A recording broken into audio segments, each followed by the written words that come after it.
If one were to come up to me and ask the question, what the single most nostalgic thing in the universe to you personally is, I can safely say with 100% certainty that this game is that. My goodness gracious, do I have a history with this game. Maybe you saw the preview video on the announcement before this series started up, but in case you haven't, long ago in the year 1998, a very young Max-a-Few-Trades woke up on Christmas to discover his very first video game console, the Nintendo 64. Now, you have to understand just how freakishly poor my family truly was. So, having an entire video game console to myself was already kind of amazing. However, you also have to take into consideration the fact that due to our lack of funds, we also weren't able to buy a lot of video games. What we could do was rent them, and that was all well and good. However, at the start, I was given 2 video games for my console, and that was pretty much all I had, because even renting games was super expensive back then. One of these 2 games was Diddy Kong Racing. It was the first one I played, and I played it so much. You guys do not even understand how much I played this game. I'm pretty sure this and the other game that I will be Let's Playing probably directly after this, you'll learn all about that then.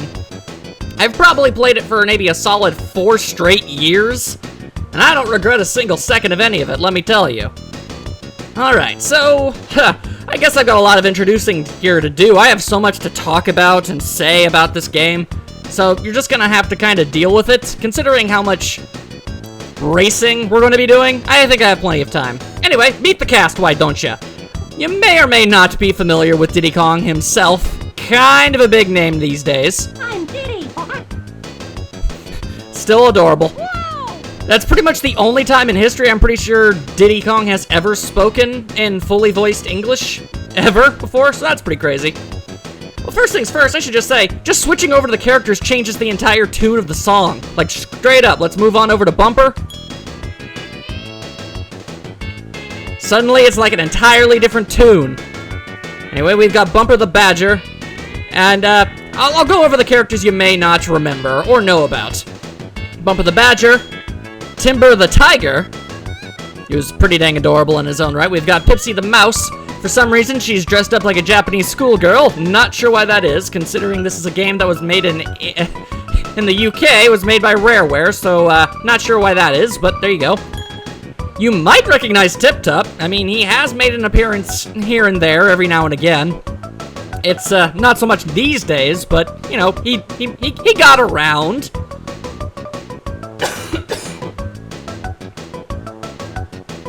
Lastly, while you may not know him specifically, there is Crunch the Kremling. Back in the day, I didn't know what a Kremling was, as I'd never played a Donkey Kong Country game before, but so I just assumed he was just a crocodile, or an alligator. The differences are minute. Regardless, he is here, and he is your token evil teammate, as anyone who knows what the Kremlings are all about would probably attest to. Lastly, but not, leastly, we've got, ever-loving Banjo, from Banjo-Kazooie, that Banjo. Yeah, here he is. Before Banjo-Kazooie even came out in stores, he was in this game. Basically, you could consider Banjo-Kazooie to be a complete and total spin-off of this game, if you could possibly believe it. And we can't forget the last one, Mr. Conker. He also spun off into his own series, or rather, at least a game. That's for another day. You either know about that or you don't. So I either don't have to explain it, or we can save that mystery for later. Anyway, I'm actually going to be playing as every character in the game. I'll explain on how exactly I plan on doing that later, but as is, we'll simply start off with Diddy Kong. He's your base standard character, average handling, average speed, average, weight, all that good stuff. He's the middle ground. I'm Diddy. I'm pretty sure his stats are practically identical to Timber now that I think about it. I don't have the exact concrete numbers. Anyway, we want Adventure 1 because that's the base, that's the standard, that's what you want to do. Alright, so we gotta start ourselves up with a brand new file. I made sure to not be too rusty with my long, dilapidated Diddy Kong racing skills. I should be on the up and up these days. Alright, now give me some of that sweet, sweet cutscene.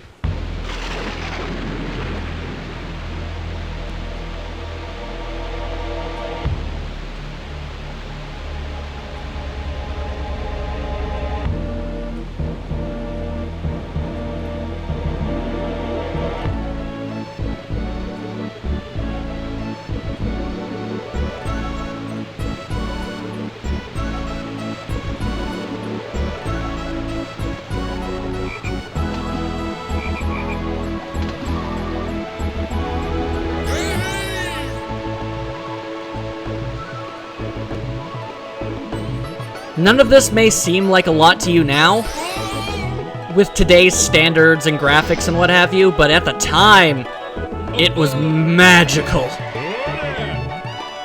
I am the genie of the island. I'm here to help you. Good luck.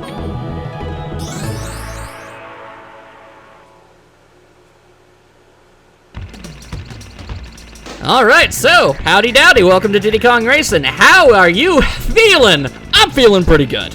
Alright, so we've got your pretty standard controls, everything considered. You know, you got your goes, you got your stops, you got that sort of thing going on for you. You might want to learn how to do a few skids here and there inside your cart. Good for getting around corners. You can also hold down the brake to make a super wicked turn. That's definitely something you probably want to get the hang of at the same time. Alright, so, I suppose I guess I'll introduce you to the island as I tell you the story behind this game. Unfortunately, due to the game being, if you can believe it, completely and utterly rushed for a Christmas deadline, they were never actually able to incorporate the full story, although there is one entirely. Basically, you might remember Timber from a little bit earlier. Basically, this is his parents' island. I'm not entirely sure what this place is actually called, but it belongs to his parents, basically. And apparently those parents are friends with the Kongs, and they went off to go on a vacation in Donkey Kong Country, so that's all pretty well and good. They left Timber behind to take care of things. What could possibly happen while he's alone? I mean, honestly, this is basic Home Alone principles. Some wacky nonsense was about to go down, and it most certainly did. A gigantic intergalactic wizard pig flew from space, decided, hey, I'm gonna take that island. And then he totally did. So basically this island is known for its races, and I guess this big giant whiz pig, as he is so eloquently called, happens to be a fan of that sort of thing. Go figure. Either way, he kinda just sort of lays siege to this whole place, and all of its racetracks, seals all the doors behind golden balloon doors. Not sure why specifically the golden balloon motif, but whatever, there you go, I guess. So, what's Timber to do exactly? He's completely on his own here. I mean, other residents of the island, including Bumper the Badger and Pipsy the Mouse, all pretty much decided, yay, you know, we should probably do something about this, but Timber's like, I honestly can't say I know what to do here. All I know is that we gotta solve this before my parents come home. As any child would probably think, you know, that would be their main concern given the circumstances. So he thinks, oh dang, I know a guy. He's this chimp, or spider monkey. He's a chimp with a tail, which is weird. That doesn't, I mean, he is a chimp, but he has a tail. That doesn't make any sense. Diddy Kong, you make no sense. Either way, he knows about Diddy Kong, and he's like, hey, I know this guy. I'm gonna go send a letter to him. He sends a letter to Diddy. He says, yo, Diddy, some crazy wizard pig showed up and took my house. Could you help me out, bro? And he's like, yes, I can.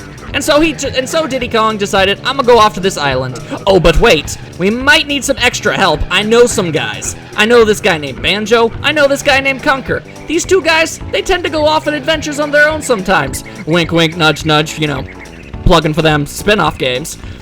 So he sends Squawks off, he goes off, grabs those guys, and they all make their way for this island. As Diddy Kong leaves, Crunch the Kremling notices some sort of weird Kong activity and decides to follow him and tells the other Kongs to go alert K. Rool of these, I guess, happenings ultimately that doesn't lead to anything, and Crunch decides, well, I guess I'm here, might as well help. And so he does. So that's pretty great. And that's basically the long and short of it.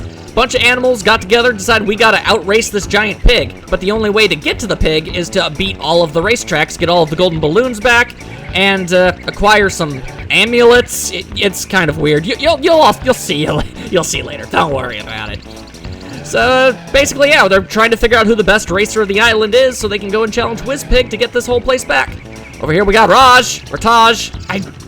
I cannot stress how angry I am that I don't remember, but he's the genie of the island. He lives here. Apparently he's a bit of a recluse. Go figure. He just kind of strolls around for now. But he's decided to help us out, as you may or may not have noticed. His primary mode of helping us would be... Hello, friend. Indeed. That voice, my goodness. Sorry, so much nostalgia's flying through my head right now. I don't know what to do with it all. Anyway, the primary mechanic of this game, long before Sonic and All-Stars started transforming their vehicles, Diddy Kong Racing beat you to the punch. You got the car, of course. You've got the hovercraft. Oh my god, do you have the hovercraft? We'll talk about that later. And we've got the plane, so you can race on the land, the seas, or the skies. Can I help you for now? We're going to be starting with the plane here, because I'm actually going to show off the rest of the island here. Because there's actually a few of these mysterious golden balloons just kind of hanging out all over the place.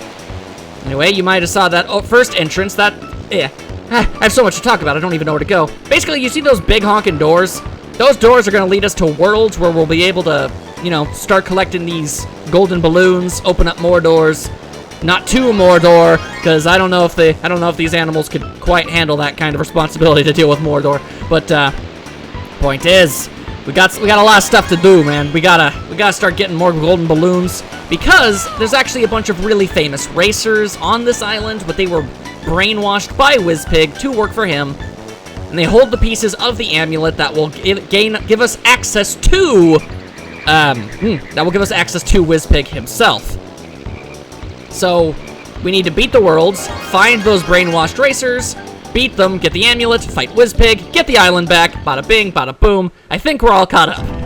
Dino Domain. Granted, you don't actually need to know any of that stuff to fully appreciate the game in any regard, but, either way. Here we got with the Dino Domain. This basically is your dinosaur and ancient landscape type racing tracks. You got Ancient Lake, Fossil Canyon, Jungle Falls, and Hot Top Volcano.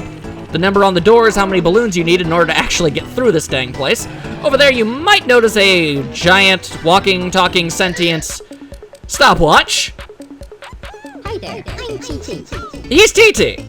You can ask me about your game status or select my time trial mode to practice a level. I can also save your best ghosts.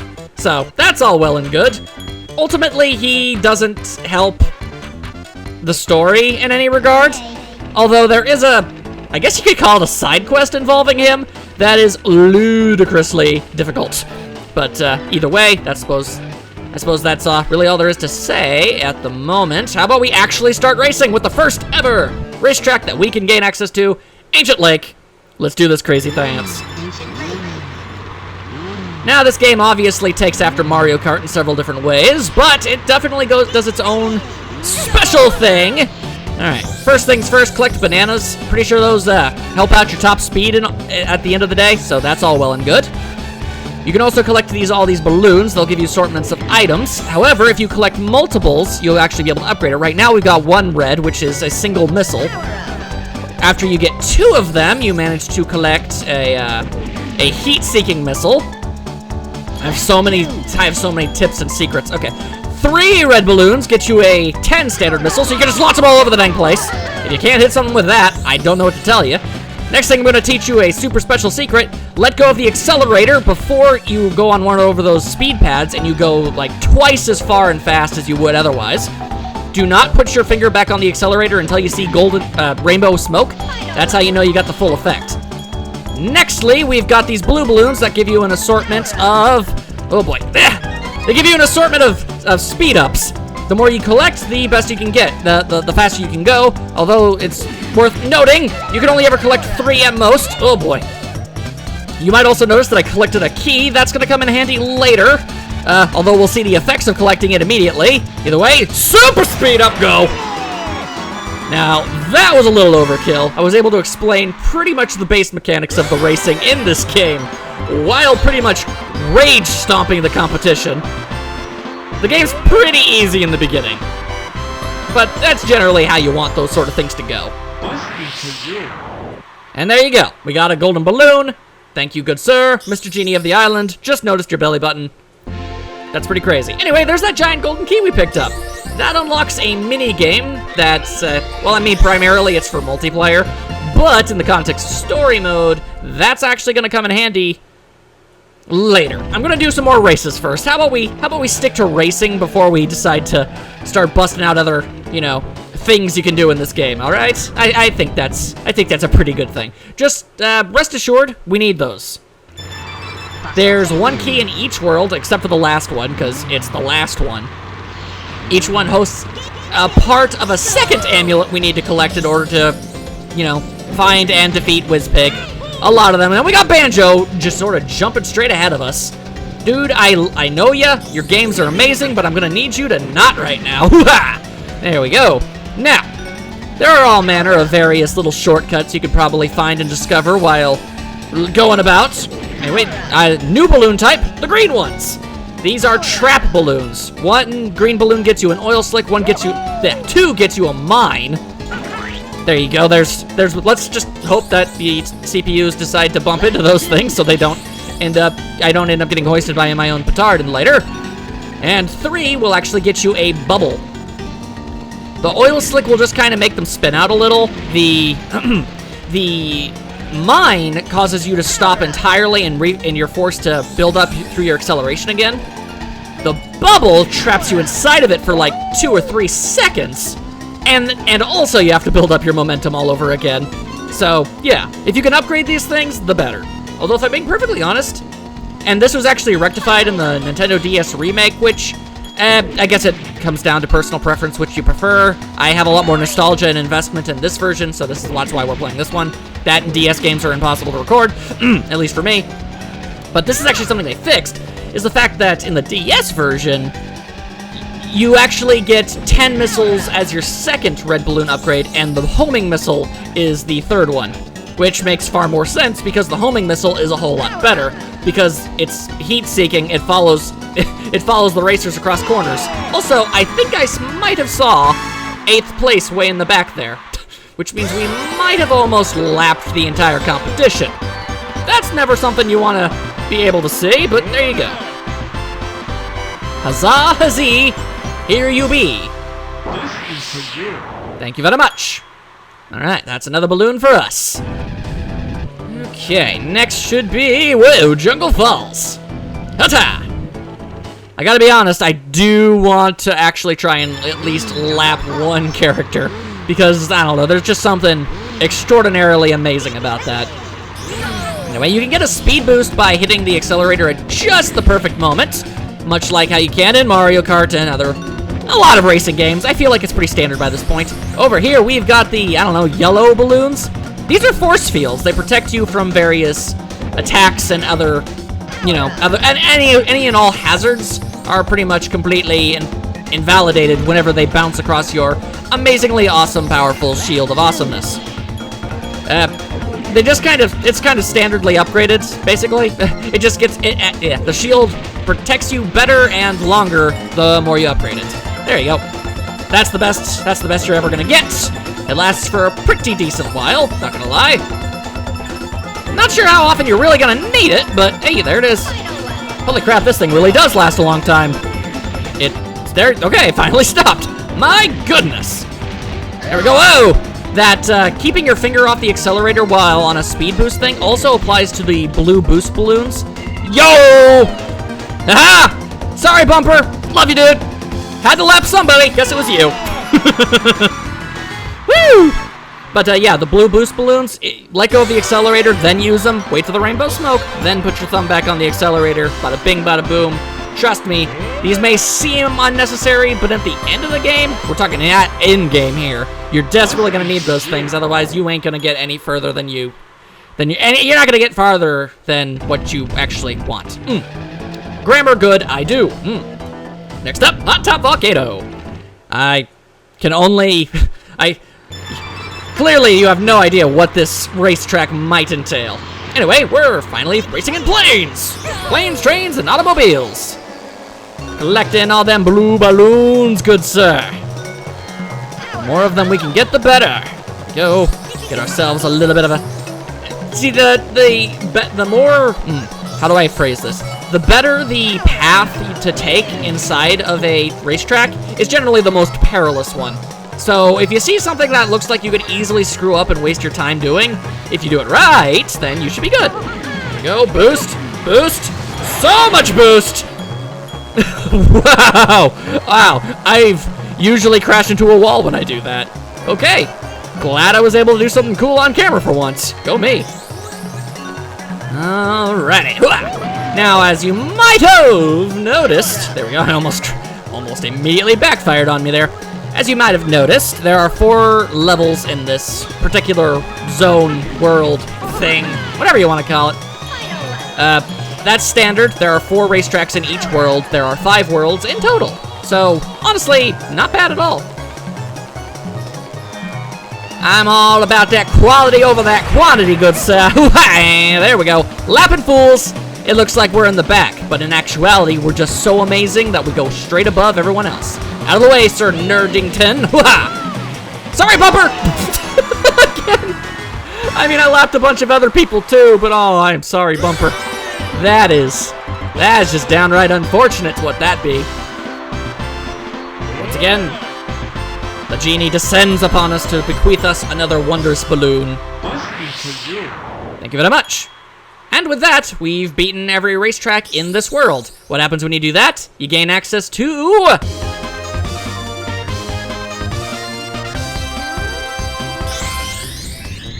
the big ol' honkin' gate inside the zone opens up, and we are given access to the brainwashed championship racer of the world. Now, if you're familiar with Rareware games, this guy might seem familiar and also not. I'll get into it once we actually get in there and meet him. Beating him breaks the brainwashing, by the way.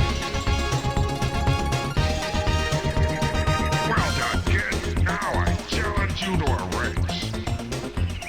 race. Simple as that. Now, this Triceratops, his name is Tricky. Either you get the reference or you don't. I'm not saying by any stretch of the imagination that this is the exact same Tricky from Star Fox Adventures, but they were made by the exact same company, so maybe. Anyway, we gotta beat this dude. He got one. These guys kinda like to cheat, but luckily I have a cheat of my own. This is actually an unintended. This is completely unintentional. The game designers probably don't want you to do this, but it exists in the game, so you're just gonna have to, they just have to deal.